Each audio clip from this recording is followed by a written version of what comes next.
જગતગુરુ શંકરાચાર્યએ સનાતન ધર્મમાં જ અલગ અલગ સંપ્રદાયો પર નારાજગી વ્યક્ત કરી ઇસ્કોનને આડે હાથ લીધું ત્યારે હવે ઇસ્કોનની પ્રતિક્રિયા આવી છે તેમના નિવેદન પર।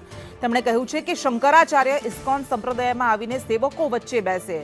અમે સનાતન ધર્મનો જ પ્રચાર કરીએ છીએ। ઇસ્કોનમાં કોઈ પૈસાની લાલચ નથી અપાતી। પૈસાની લાલચનો આક્ષેપ પાયાવિહોણો છે। શંકરાચાર્યના નિવેદનથી હરિભક્તોમાં દુઃખની લાગણી છે। અમે સનાતન ધર્મનો જ પ્રચાર કરીએ છીએ। પૈસા ભેગા કરીને વિદેશ નથી મોકલતા।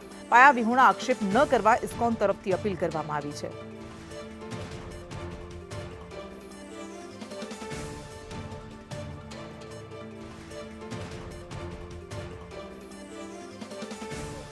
દ્વારકાના પીઠાધીશ્વર જગતગુરુ શંકરાચાર્ય દ્વારા જે નિવેદન આપવામાં આવ્યું છે તેને લઈને અલગ અલગ સંતો મહંતોની પ્રતિક્રિયા પણ આવી રહી છે।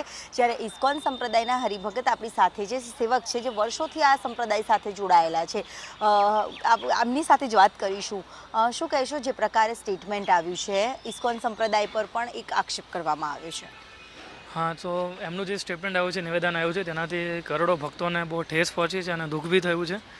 અને પૂજ્ય શંકરાચાર્યજીને જાણીને આનંદ થશે, પ્રસન્નતા થશે કે ઇસ્કોન સંસ્થા જે છે એ શ્રી ચૈતન્ય મહાપ્રભુ દ્વારા જે ગૌડીય વૈષ્ણવ સંપ્રદાય છે તેના સાથે જોડાયેલી છે।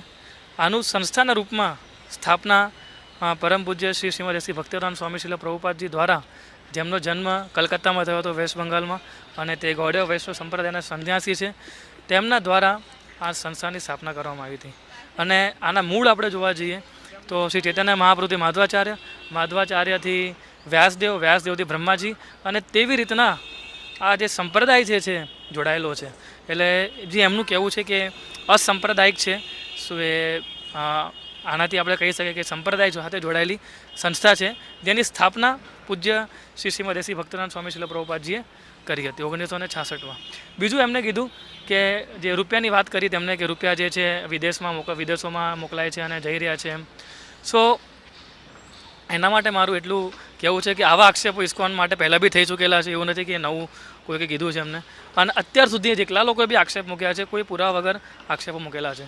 ઇસ્કોન સંસ્થા જે છે છેલ્લા 55 વર્ષથી આપ જોવો છો કે ભારત સરકાર દ્વારા જે બી સરકાર હતી ભારતની, ભારત સરકારના જે બી નિયમો છે તેને ટોટલી ફોલો કરતું આવ્યું છે, અને અત્યાર સુધી ભારત સરકાર દ્વારા તો આવું કોઈ નિવેદન આપવામાં આવ્યું બી નથી, બરાબર છે। સો આ જે આક્ષેપ જે છે પાયાવિહોણો છે કે રૂપિયા અહીંયાથી, અને આપ જે છે પબ્લિક ઓર્ગેનાઇઝેશન છે, ઓડિટ થાય છે, ઇન્ટરનલ ઓડિટ બી થાય છે, એક્સટર્નલ ઓડિટ બી થાય છે, બધી રીતનું ઓડિટ બી થાય છે સંસ્થાનો, જે બી પૈસા આવે છે ક્યાંથી આવે છે, ક્યાં જાય છે, બધી રીતના। અને પૂજ્ય શંકરાચાર્યજીને મારું એક નિવેદન બી છે કે આપ જે છે એકવાર કોઈ બી ઇસ્કોન કેન્દ્રમાં આપ જાઓ, ભક્તો સાથે સંવાદ કરો અને જુઓ કે કેવી રીતના સેવાકીય પ્રવૃત્તિઓ ચાલી રહી છે। પરમ પૂજ્ય શ્રી ભક્તિવેદાંત સ્વામી શ્રીલ પ્રભુપાદજી એમની 70 વર્ષની ઉંમરે એક જહાજ દ્વારા સનાતન ધર્મનો સમગ્ર જગતમાં પ્રચાર કરવા માટે ગયા હતા, અને એ જહાજમાં એમને 2 હાર્ટ એટેક બી આવેલા હતા। એ સ્થિતિની અંદર બી એ પોતે સમગ્ર વિશ્વમાં આજે આપણે જોવો છો કે ઇસ્કોનના કમસે કમ 800થી વધારે કેન્દ્રો છે, ત્યાં આગળ ભગવદ્ ગીતાની ટીચિંગ્સ ભણાઈ રહ્યા છે। એ કોના દ્વારા થયું છે? સનાતન ધર્મનો પ્રચાર કોના દ્વારા થઈ રહ્યો છે? તો પરમ પૂજ્ય ભક્તિવેદાંત સ્વામીજી જેમને આટલી તપસ્યા કરી, જેમને કષ્ટ સહન કર્યું, તે સમગ્ર જગતમાં ગયા અને તેમને સનાતન ધર્મનો આવી રીતના પ્રચાર કર્યો છે। તો આ છે ઇસ્કોન મંદિરના સેવક જે હરીશ ગોવિંદાસજી, કે જેઓ વર્ષોથી આ સંસ્થા સાથે જોડાયેલા છે અને જે નિવેદન આપવામાં આવ્યું છે તેને લઈને તેમને ઉત્તર પણ આપ્યો છે। કેમેરામેન મનીષ વાણિયા સાથે દિવ્યા ચૌહાણ, સંદેશ ન્યૂઝ, અમદાવાદ।